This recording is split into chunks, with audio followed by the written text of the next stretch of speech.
Hey everybody, so welcome back to my channel JJLM'S World, and today we're going to talk about top 10 places you should visit when visiting Taiwan or Japan. I recently went there last month for about 10 days, so I'm going to share with you my top 10 places to visit in both of the countries. So before we get started, just remember to subscribe and to put on your notification bell. I post videos about every 2 weeks or so. I'm trying to be a little bit more consistent. And if you want to follow me on Instagram, go to my Instagram handle. It's the same thing, JJLM World. It's JJLM'S World. So definitely go check out my Instagram. I post there like every day. And in honor of the trip, I'm rocking my Taiwan shirt. So it's I love TW Taiwan. So just a little something, you know, to remember the trip by. I actually like this shirt. It's a little small, I have to admit. It's a little small. I think I got the Taiwanese medium, which is like American small. So it's a little tight. So I'll just have to make sure I don't eat too much over the holidays if I want to stay fitted in this shirt. So before we get started, I do want to say that the reason I went to Taiwan was for a friend's wedding. You see a picture here of her and I at the wedding. And I have to say, Taiwan was never really a place on my list besides visiting my friend, obviously.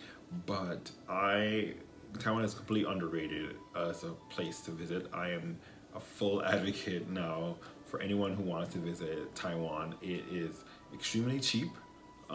Compared to what I thought it was gonna. I thought it was gonna be more expensive. Ubers are really cheap. The hotel accommodation is really cheap. Food is really cheap, and you get a ton of food for the amount of money that you spend. So it is definitely worth a vacation to go somewhere completely different and somewhere completely new, especially for Americans who live on the West Coast. I think my round trip flight was only about $900 from the West Coast to Taiwan, so it's definitely worth it as a place to go to. And even, you know, I don't speak any Mandarin. I know a couple words, like ni hao. That's about it. That's all I knew. Oh, shay shay. I knew that too. But most people spoke English, or enough English for us to get around. So definitely check it out as a place to go. So that's my plug. That's my tourism plug for Taiwan. So number one is the Taipei 101 skyscraper. If you wanted to go to the top of Taipei 101, it was only like 20 bucks, to 20 US dollars to get up there. We went on a Friday night, so it was crowded. There was a line to get into the place, but it wasn't too bad. It didn't take that long to get up there. They have it pretty well organized. The elevator was really cool. We ascended like hundreds of floors within like 30 seconds. So that was like really, really interesting. It's kind of freaky how fast we were going. But if you want to avoid the crowds, I would definitely go during the weekday, in the middle of the day. So like between like 11 a.m. and like 4. After 4 o'clock, most people get out of work and all that stuff, and then everything starts to get really crowded. And there's a lot of tourists in Taipei. There's a lot of like tourists from like China in Taipei. So expect things to be crowded. It's a huge city, so you're not gonna have like a lot of space and a lot of room. But if you go during the weekday, it should be fine. So number 2 is Elephant Mountain in Taipei City. So this is definitely worth the trek up this mountain. It's not really a mountain. It's a really tall hill. It takes about 20 minutes to walk up all these steps to get to it. So it is steep and it is a bit of a workout. And just to note, Taipei is tropical. So it's humid, and it does get pretty warm. I mean, even though we went in October, it's definitely more humid than what people are used to in California. So just know that, take some water, wear like, you know, light clothing, shorts, good sneakers. It's definitely a workout, but it's totally worth it when you get to the top. It's great views of the city. It's beautifully, they have different like vistas, like balconies that you can, or decks that you can use to see out. We went close to sunset, so it was definitely crowded, and it was hard to get like a picture so I had to like wait. As you can see here, I have a picture a good picture that I got overlooking the city, but you had to like kind of wait for people to move, and so I kind of stood there and just waited until everyone kind of cleared out. But there's tons of people there, definitely. So again, if you want to avoid the crowds, go during the week. I think we went on a Saturday at night, just before sunset, or go during the week in the middle of the day, and then that way you can get, it's gonna be hot though. That's the only thing. If you don't like heat, in the middle of the day might be hard, but then that way you have it to yourself, and it's beautiful during the day. And this is an image of what it looks like during the day. So definitely worth it. It's just, you get a great free view of the entire city. So number 3 is I'm gonna butcher this name, but it's the Chiang Kai-shek Memorial, which is this memorial in the middle of Taipei city. It's in the middle of this like large square. It's kind of reminiscent of the Lincoln Memorial in DC, and so the person Chiang, who is the statue of this man who resides within this memorial hall, he's like I think he was like the first president or the founder of Taiwan during the Chinese Civil War. So definitely it is beautifully decorated. There are these gates called they're called the Liberty Square Arch, and they're extremely beautifully decorated. And again, we went during sunset. It was a bit crowded, but it's a huge square, so you don't feel like crammed up. And the light was shining through the gates into the hall and where the memorial was. So that was definitely, fascinating to see. And everyone was out there. We went during, I think it was like the Independence Day. It was like around October 10th. So it was like Independence Day for the city. And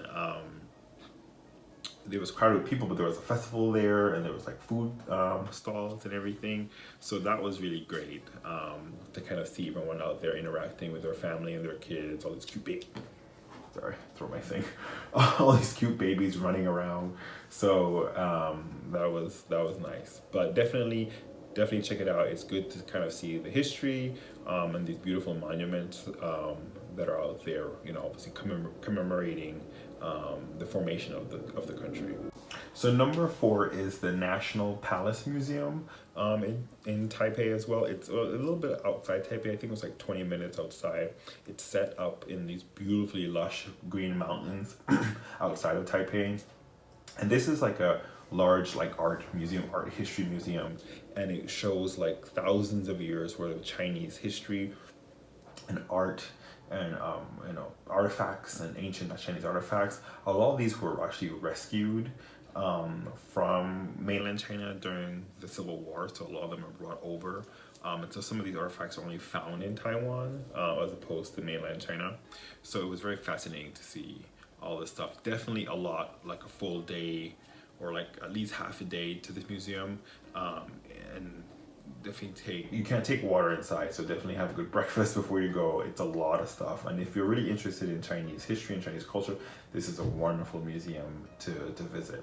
There's a really nice cafe that's in the museum as well, and it has really good food, and again, it was super cheap. Like for most museum cafes, they're like really expensive or overpriced, but these were for an American, it was like very cheap. I think the whole bill came was like $25 for both me and Andy, and we had like drinks, an entree, and a dessert. So it was definitely worth it. And so we had like some lunch, and then we went back for like to see more of the museum. So it was definitely a great time. And then there's a beautiful garden that's outside the museum that has a koi pond and a gazebo and bridges and stuff. So definitely it's a whole day type of place to visit. And it's not that expensive. It was like, I think it was like 15 US dollars to enter into the museum.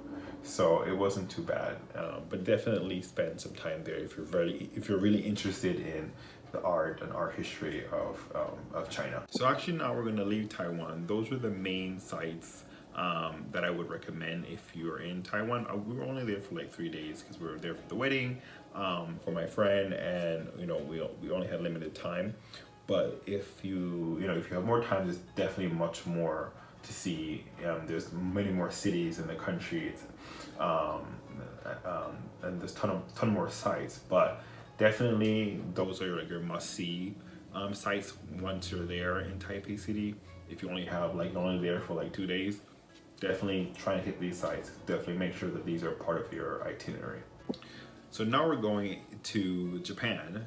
So that was the second leg of the trip, and it's actually only 3 hours from Japan, from Taiwan to Japan. So it wasn't, not that far of. And the funny thing is that when we were going to Japan, we had just missed a typhoon, like one of the strongest typhoons to ever hit Japan, I think, had just hit Japan. So we missed it because we were in Taiwan.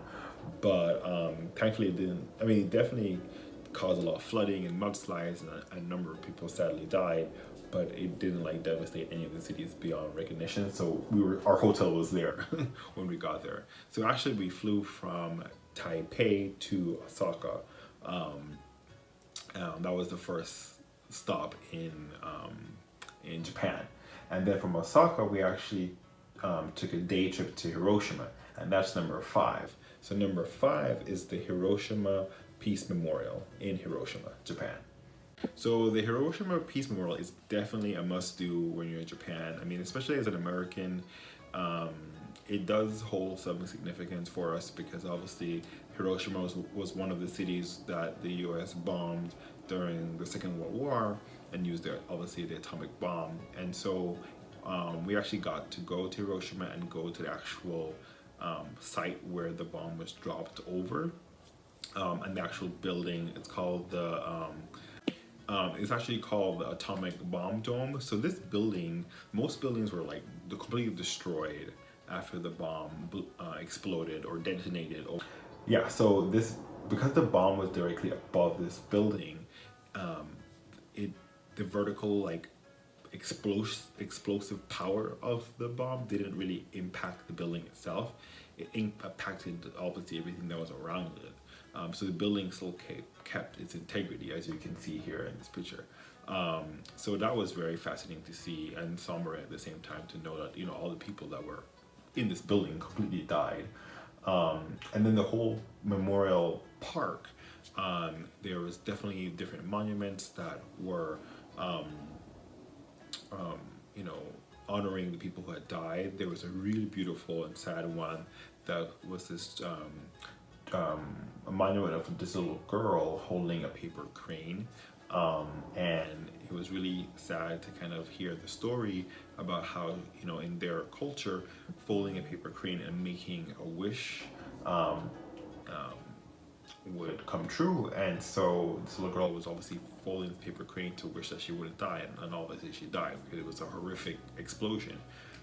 But so what that monument remains there now, and you can actually make a paper crane and place it in these paper crane boxes that are around this monument. So it was really nice to see, but it was just it was very sobering, and very reflective. You can tell everyone was very respectful. Everyone was being really quiet. There was a lot of tourists there, but it's a huge park, so it doesn't feel crowded. And it's only like a 30-minute walk from the main train station in Hiroshima, so it's not too far from the main area where you would get off once you arrive in the city. But it was definitely, just the history and what the city went through, and then also to see the city as it is today, this thriving, huge city and tons of people there. It's just kind of fascinating to see, that dark history in comparison with the thriving city and people and children and everyone there just living in the shadows of this horrible disaster. But yeah, definitely worth a visit. It's from Osaka, it's only like I think it was like 2-hour train ride. So we did take the Shinkansen train, and these are the bullet trains in Taiwan. I'm sorry, in Japan, and they go super fast. I think they go hundreds of miles an hour, and so that was actually really cool to take. So when you're traveling in Japan, it's advisable to get what they call the JR pass, and that will take you you know, you can use that on trains, especially the bullet trains that go from city to city. So instead of like having to take a flight from city to city, you can take these trains, which is super convenient, and they're right on time, and they're nice seats within the train. I never felt that they were too crowded. You know, you reserve your seat obviously, so definitely take the trains between the Japanese cities. So number 6 is the, again, I'm gonna butcher the name, so please forgive me. It's the, I gotta read this, I can't. It's the Fushimi Inari Tasha, so shrine or shrines, and this is in Kyoto, Japan. I'm so sorry, that's so bad. So again, we didn't have much time. Literally, we were leaving Osaka to go to Tokyo, and along the way, it's like a, I think a 5-hour train ride, but along the way you pass Kyoto, and Kyoto is the old capital of Japan, and so we definitely wanted to stop there and to see all the beautiful shrines. If, and like for us, we only had like 5 hours to between, you know, leaving the train and then getting back on the train. Oh, and the good thing is that in the train station there are luggage containers. So if you have your luggage with you, you can store your luggage containers in there. They're not that expensive. It's a couple hundred Japanese yen. It wasn't that expensive. Oh, sidebar, complete sidebar. That's another thing too. Japan is definitely more expensive than Taiwan, so I definitely felt it when I got to Japan. Like, you could feel things were a lot pricier. The Uber specifically. So there's no Uber X, there's no Uber Pool, there's only Uber Black, and the Ubers there are driven by like people. They're in suits and they have gloves. It's a very like expensive type of way to get around the city. We used it a little too much while we were there, because you know, it was a little hard to navigate the subways, especially if you don't know the language, and we're lazy. I'm so lazy and bougie. I can be bougie. So we took a lot of Uber Blacks while we were there. I don't even want to know how much it costs. I'm just like ignoring that part of my bill, but it was definitely expensive. So don't take Uber Blacks, take the subway.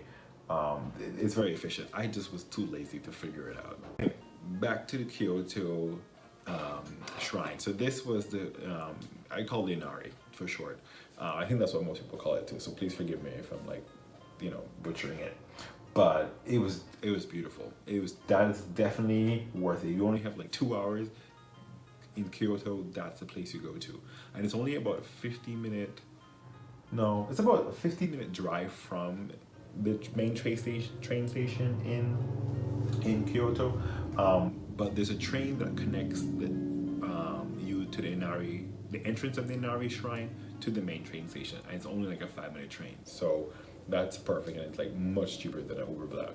So God, these Uber Blacks are killing me. But anyway, so yes, the Inari are like, these are just so beautiful. I mean, there are these orange arches that lead all the way up a mountain to this main shrine on the top. It's definitely a tourist trap. It's crowded with people, but it's totally worth it. I really, at that moment, I felt like I was truly in Japan. Like I was somewhere completely different, and this is something you only see on TV. It was surreal. And as you climb up higher along the mountain, the crowds obviously thin out because not everyone goes up to the top. It is a bit of a climb. But the day we went, it was overcast. It was nice and cool. But as you got closer to the top, you were just, you know, you're by yourself, with these arches, and then you see the green forest in the background, and you could hear like monkeys and stuff. It was definitely worth the stopover. So definitely, if that's all you have, that's all the time you have, go to the Inari in Kyoto. So number 7 is the Tokyo Skytree Tower. So this tower is the tallest tower in Tokyo, and it's actually the second tallest building or structure in the entire world. It's about 2,000 feet tall. I actually didn't go up the tower. We didn't actually have time, and I'm kind of scared of heights. Not really, I'm scared of flying more, but this is really tall. And Tokyo has a lot of earthquakes, so I was like, not too sure if I want to go in there. I'm sure the building was protected against earthquakes, but you know, I'm just really dramatic.